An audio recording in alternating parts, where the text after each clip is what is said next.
is Ashley Garcia, and this is my video film analysis on Crip Camp.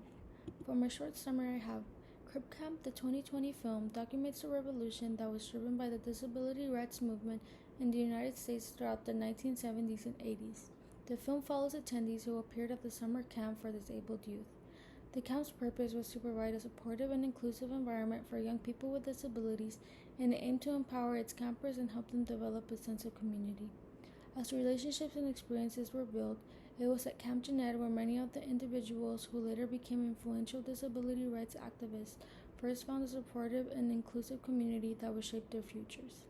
It features how the campers' activism grew from their experience and evolved into activists who played a crucial role in shaping the disability rights movement. The film then follows the campers' participation during the movement and highlights the challenges and discrimination faced by people with disabilities, as well as their fight for equal rights, accessibility, and inclusion. All in all, it showcases the determination and resilience of those involved in the fight for a more inclusive and equitable society. The first idea that stood out to me was the summer camp in general. Camp Jeanette played a crucial role in unraveling the power of community and inclusion. The camp was finally a way for the disabled youth to get a sense of community, acceptance, and empowerment while also promoting social change. The second idea that stood out to me was the 504 sit-in. A federal building became occupied by disability rights activists during their protest and demonstration, and although many of them were not prepared, they still persevered. I found it interesting how innovative the activists became once the government started cutting their resources off, like when they learned sign language or when they built refrigerators from existing materials. It served as a hub for organizing efforts and played a significant role in advocating for the rights of people with disabilities.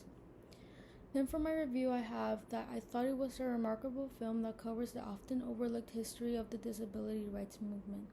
Through a combination of storytelling, insightful interviews, and archival footage, the film captures the determination and resilience of those involved in the fight for a more inclusive and equitable society.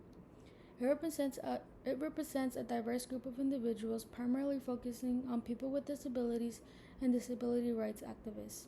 The film seeks to portray the diverse voices and perspectives within the movement, so it handles representation through various personal narratives, intersectionality, archival footage, and the inclusion of key figures.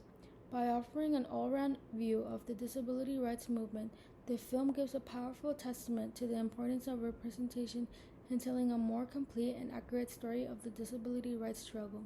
Something I would have done differently is to, rather than provide a comprehensive overview of the disability rights movement, maybe it could have explored specific topics in greater depth. And then for my critics, I have, to continue, a criticism that I have for the film is to provide an in-depth exploration of specific topics. For example, the film could cover more deeply into the challenges faced by individuals with different types of disabilities.